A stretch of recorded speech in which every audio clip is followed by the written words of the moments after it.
Página 1. Crónicas de la extinción, Ectotearita, 2016. La vida y la muerte de las especies animales. Presentación. El ser humano es un animal cuentacuentos, una especie particular capaz de disfrutar tanto de crear o recopilar historias como de escuchar o leer esas narraciones. En todas las culturas del mundo, las historias más perdurables son aquellas que tienen que ver con los ancestros y, en general, con la historia antigua y reciente de cada pueblo.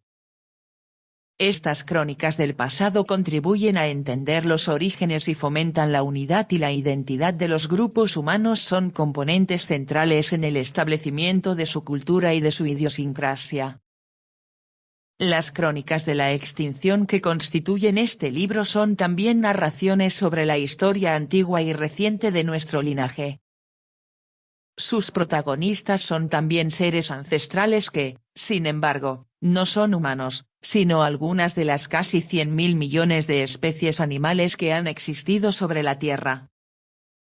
Las historias de este libro no son acerca de héroes de antaño, sino sobre las vicisitudes de las especies que ya no existen, aquellas que se han extinguido en algún momento de la historia de cientos de millones de años de la vida en el planeta. Estas crónicas nos muestran cómo el proceso natural de la extinción puede darse para especies particulares o para grupos de especies, clasificadas en las categorías taxonómicas que se explican en el apéndice 1.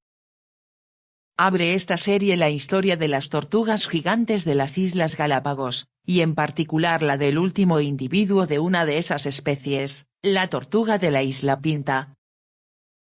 Para hacer más ágil y amena la lectura de las crónicas, se hace referencia a las especies con su nombre común, pero se proveen los nombres científicos en el apéndice 2, organizado en forma de un bestiario o lista comentada de especies. La historia de las tortugas del archipiélago Galápagos es también la historia de los piratas, de los balleneros y de los naturalistas que en diferentes tiempos visitaron las islas. Incluye además la historia de los científicos que han estudiado por décadas la diversa fauna y flora de las islas y que ahora se preocupan por la conservación de esos organismos. Los capítulos 2 y 3 son recuentos históricos de la manera en la que los científicos han podido interpretar el registro fósil para constatar la realidad del proceso de extinción de las especies. También veremos en las narraciones de estos capítulos cómo la ciencia ha podido establecer la enorme antigüedad medida en millones de años, de la gran mayoría de las especies extintas y de las diferentes eras geológicas que se detallan en el apéndice 3. La evolución y el final de las especies involucradas en la más conocida de las extinciones masivas de la historia del planeta, la llamada extinción de los dinosaurios, se detallan en el capítulo 4.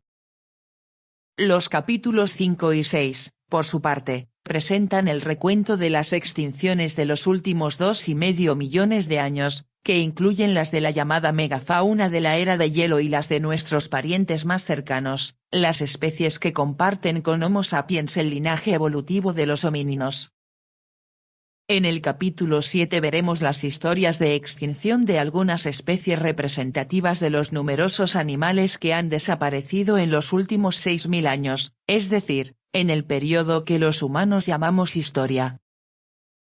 Veremos cómo la gran mayoría de las extinciones en ese tiempo pueden atribuirse a la actividad humana.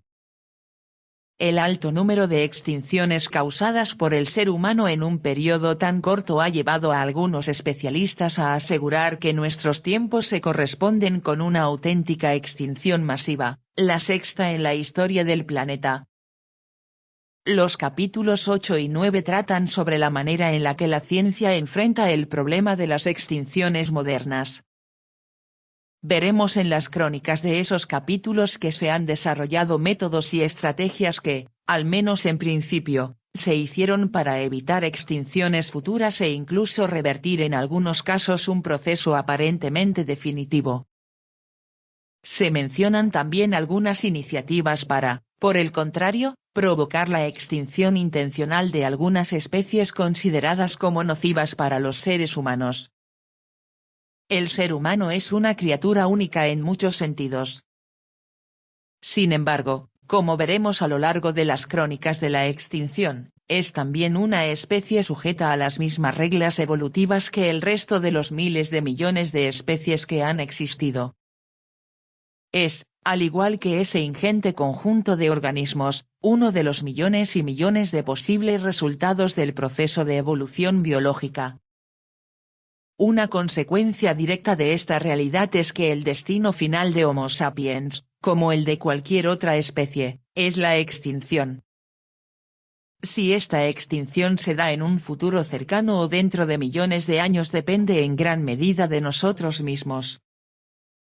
Mientras eso sucede, extiendo una cordial invitación para que aprovechemos una de las cualidades exclusivas de nuestra especie, la capacidad de disfrutar la escritura y la lectura de crónicas sobre la vida y sobre la muerte.